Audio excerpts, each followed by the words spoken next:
I'm coming from Abuja now, and it takes me more than 3 hours. Instead of 1 hour 30 minutes, 1 hour 40 minutes. The other lane also, the Bida to Lakpai, is very short. I'm going to Ibadan. That's why I'm following one way like this, because of that road is very bad. Like the sunshine breaking through the darkness of the night, the fashion in which the cries of motorists meandering through dilapidated roads, highways and bridges across the country were doused. This epitomizes the end product of a splash of cold water over a raging fire. Suddenly, in the offing are commendations and ovations, keeping the All Progressives Congress leadership shoulders high. Before, it takes almost more than 2 to 3 hours. But now it's very fast. Like how many hours? Not more than 1 hour, 30 minutes. You enjoy it, and it's very nice. Government to try more, and we appreciate the President Muhammad Buhari. We are happy with the focus on road rehabilitation. We are thankful to Baba Buhari. May God bless him.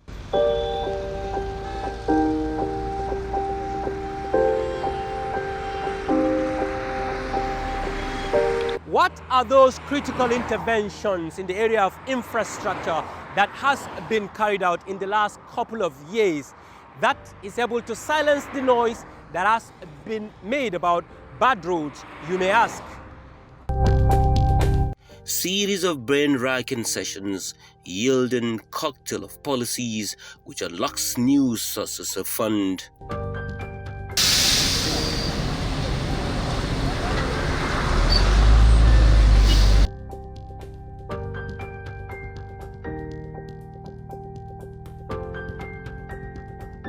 Though the task Herculean, owing to the long neglect of many of the projects, the man for the assignment a peg in the right hole with a will to break through the stumbling blocks. Presidential Order 7 paved way for the private sector to fund critical infrastructure.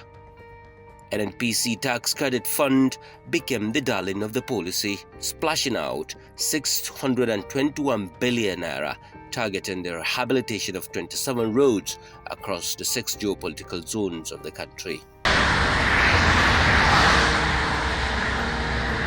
Sukuk Fund also came handy, with more than 362 billion naira raised so far.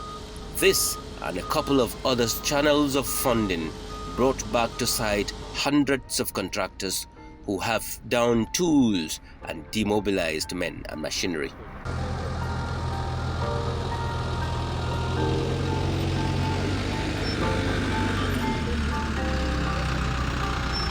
The real test of the pardon began sticking on the tongue when investment in infrastructure gets the pick of the cooks.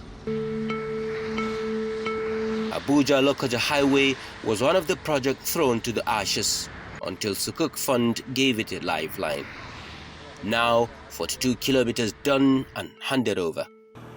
The pavement structure consists of 200 millimeter lateral base, 200 millimeter stone base, 60 millimeter binder course, and 40 millimeter wiring course. So all the work has been completed. We have 3 number interchange on the road, also completed 100%.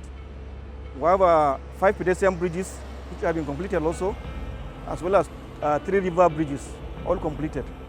The lane marking has been done, and the road signs have been installed, and the road is open to traffic. Flyover Zaria, a very critical turn for motorists heading towards Sokoto and to Niger Republic. But this critical turn before the advent of the NNPC tax credit used to be a nightmare for most of the motorists because of a poor condition, especially under the bridge itself. But then here comes the NNPC tax credit, which is now funding the construction of the road from here to Funtua, which is the first segment of that construction, and it has changed everything. The ride now stressless and the quality of work top-notch. same fold is the Suleja-Mina Highway. Additional lanes popping up, bridges, and the machines pushing their limits to meet deadline. A turn or twist changes your course to Lambata Bida Road, an important link to the pioneer port city of the country. Here was a road left in disarray, but Sukuk Fund sanitized it, with all eyes looking forward to its completion at the end of the year.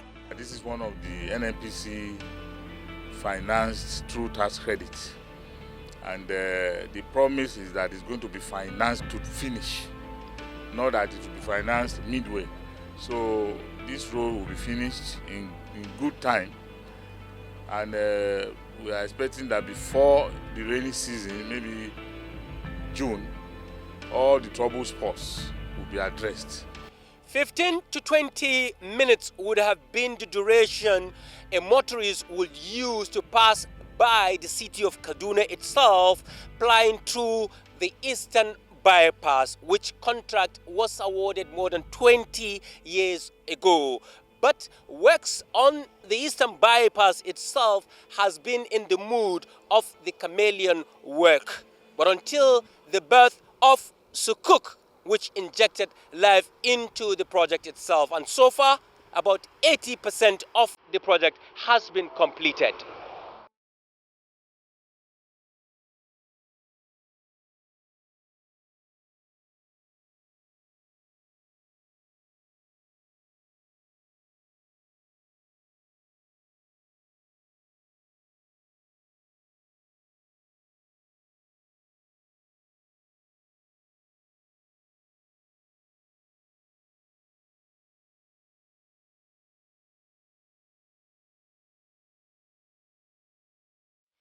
Lagos-Ibadan Expressway was another prey of the project abandonment fever.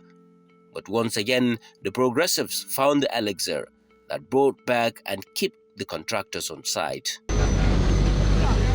Now the project has joined the League of the Road project at the verge of completion. So the East-West Highway, which gets an unwavering attention, backed by a never-dry pool of fund, leaving contractors in high morale, and so the works. The list of abandoned but reignited road construction projects can go on and on, but the lists will no doubt show up once more during their inauguration. Abuja-Kaduna-Kano Highway is another big fish where construction remains on top gear.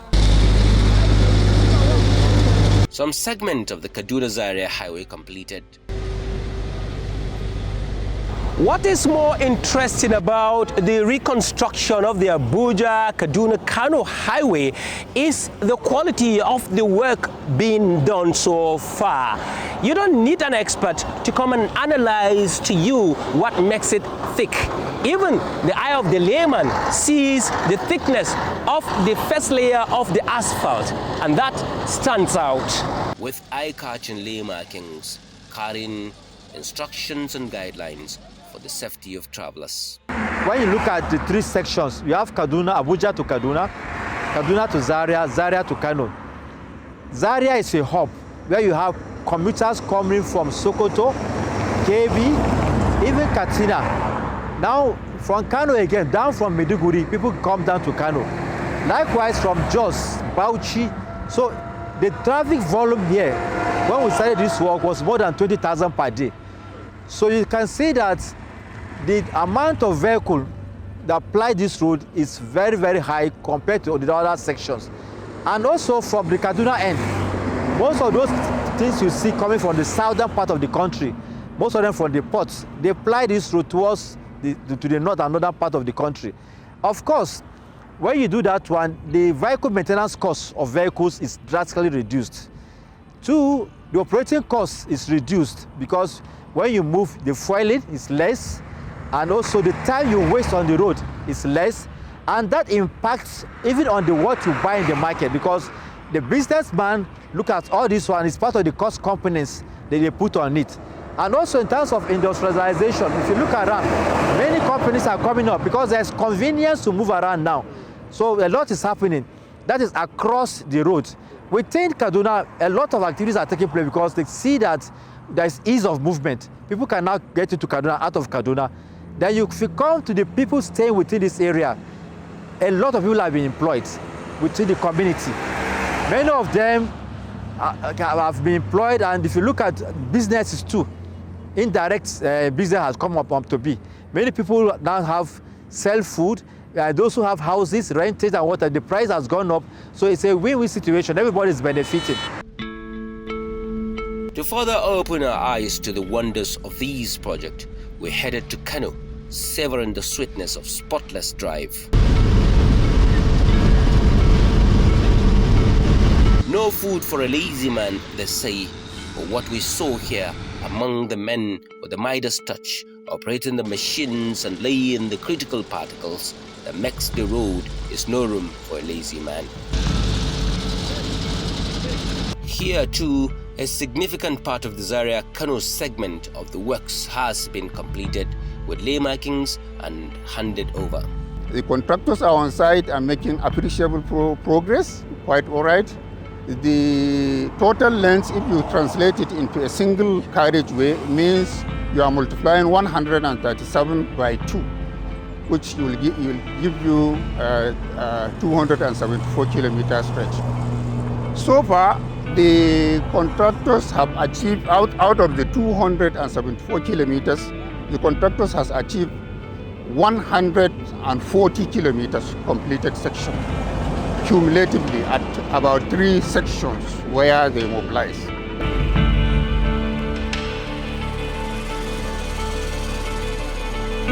We thereafter hit the gas and took on the Kano-Katsina highway. Our objective was to put forward another milestone in the management of Sukuk Fund. We were not disappointed.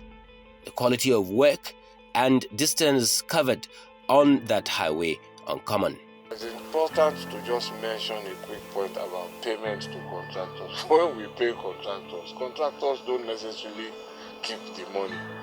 What they do is they pay their own suppliers, people who supply them lubricants, people who supply them asphalt and bitumen, people who supply them crushed stones and laterite. So the money essentially is redistributed around the community. They also pay their staff. And so that's how prosperity is created through infrastructure. We pass through a very large market, the Dawanu market, which is a big, if not the biggest grains market in the whole country. And information that I have is that this market supplies grains all the way sometimes up to Libya. So this is a critical transport route.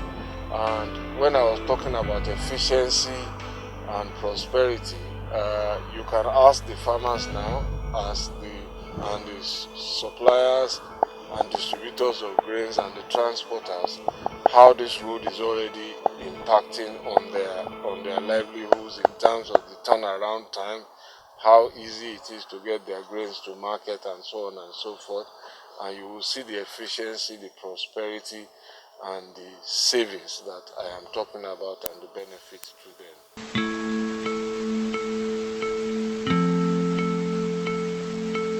From an overstretched crossing of the Niger, an extraordinary project cementing the crossing gets an extraordinary attention. Its inauguration is a gaze ahead. This is the second Niger Bridge.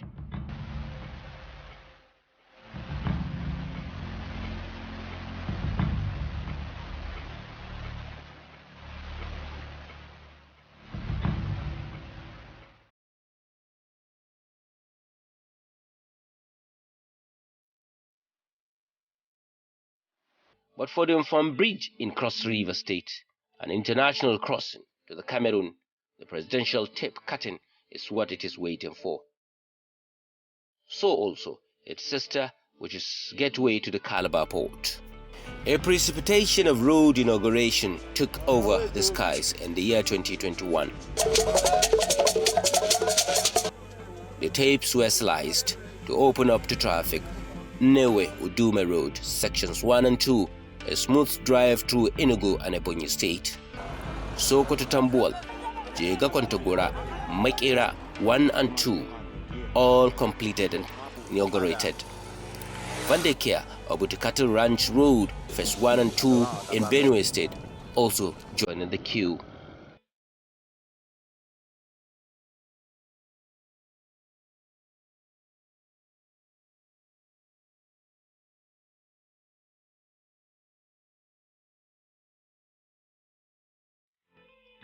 Kano Jigawa, Yobe, Bauchi, Borno Highway putting smiles on the faces of motorists with a vote of thanks. Alhamdulillah, ai duk wanda ya zo misali a gwamnati in so samu ne ana so a ce.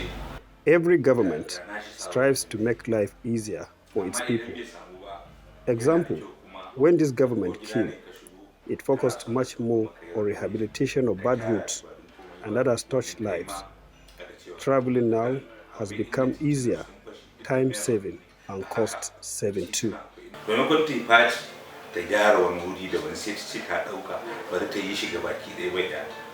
Guess what? The progressives are still attracting more funds for infrastructure development, with more critical roads getting lifelines. The uptake by the private sector in response to the tax credit program, which we initiated in 2019 by Mr. President's signing of Executive Order 7, I believe it was, to allow private sector finance public infrastructure in lieu of tax, and then to offset it over time using tax credit. So the first road that was awarded today under that policy initiative is the road from Bali to Seti through Gashaka to Gembu in Taraba State, a total of 234 kilometers. Reconstruction of that road in the sum of 95,232,474,010 naira 62 kobo. The existing road, for those who are familiar with it, has no concrete stone base. So it's just laterite and the asphalt. So it doesn't last and it's breaking up and leading to potholes. So we've re-awarded this now for reconstruction under the tax credit scheme. There's a 20 billion naira provision under the NMPC tax credit scheme that will be used to kickstart this immediately. So this is a road that should not suffer from sustained funding challenges now that council has approved it. And it's a very critical road. It leads to the Mambila Plateau. It also provides access to the Gashaka Game Reserve, and also supports access to many farmlands. And as you know, the Taraba people are predominantly farmers, and Taraba is one of the most blessed places I have been to in Nigeria in terms of their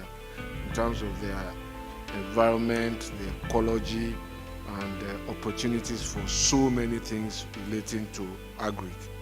So we hope that this road will unlock value in that place, apart from the jobs that it will create during construction. More interesting is that new entrants to the Presidential Order 7 scheme are throwing in more funds.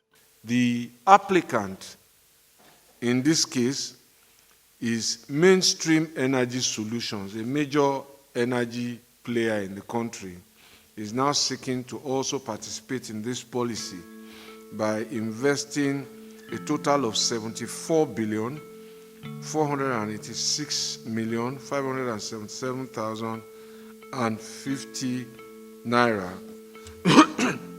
in 3 roads. The first is the Malanding Gaking Bakan Gaski Wara Road in Kebbi. My pronunciation of that road is not very good. So, but important thing to note is that it's a 76.58 kilometer road. The construction will cost 28.345 billion naira.